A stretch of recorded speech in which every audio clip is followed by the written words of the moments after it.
What's your biggest public speaking fear? If you could eliminate it or overcome it, how would your life change?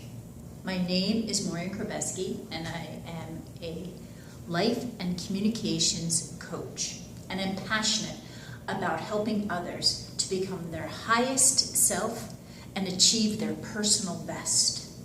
Becoming a better public speaker takes several things. It takes time, it takes commitment, it takes focus, and most of all, it really does take patience.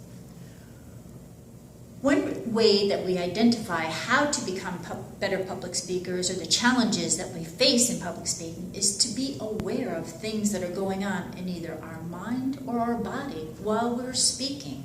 Once identified, we can develop strategies and techniques that will help you to redirect that energy, to redirect that attention into your presentation, and to make it even more powerful and effective. Today, I want to share 3 tips with you that you can incorporate immediately and use in your next public speaking presentation. The first is, what do you do before you actually take the floor or present? You shake off the nerves, all of the excess energy. There's a couple of ways to do that. If you find yourself sitting at a conference room table, you just relax your arms to your sides and shake excessively. Just shake your hands excessively.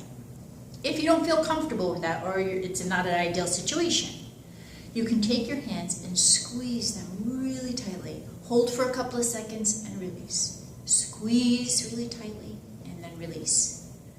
You can also do it with your toes. Squeeze them really tightly, release. Squeeze really tightly and release. What happens when you're on stage up in front of your audience? One way to really engage with your audience, and which is really critical, is to make eye contact with one member of the audience. That is difficult for some speakers, and so I'm going to give you a tip. Instead of looking into their eyes, and if that makes you uncomfortable, then focus on the part just above the nose, right in between the eyes. This gives the recipient the illusion that you're looking right into their eyes when you're actually not. You're just focusing on this area right there.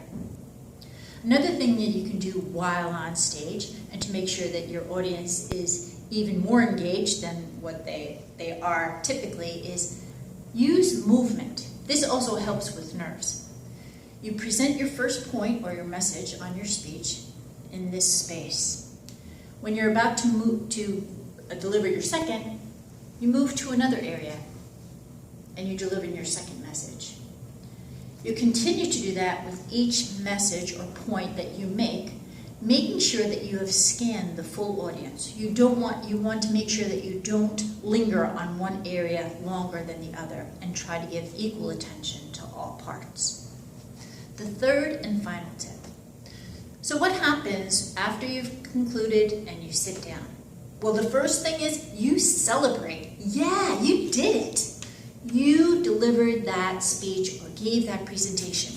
No matter how you felt you did it personally, or how you think your audience's members think that you did it. That is really cause for celebration, and well done. Take a moment and really acknowledge that and feel the power and the confidence. The second thing is, take out a piece of paper and a pen or a pencil and write down everything you're feeling. It can be just one word, it can be partial sentences, it could be paragraphs, it doesn't matter. Don't worry about punctuation, don't edit yourself. It's just a mind dump. Everything should come out. How did you feel? What was going on in your body? What do you want to improve? Once it's done, just leave it to the side. You can always look back on it later. That is critical information that you're going to use in order to develop tools and strategies for the next presentation that you make. Once again, becoming a better public speaker takes time, commitment, focus, and most of all, patience with yourself. Before you take the stage, shake off that excess energy. While on the stage, make sure you make eye contact and use movement in order to make your points. And finally, once you've concluded, celebrate. Acknowledge that victory and write down all those thoughts and emotions to use later on.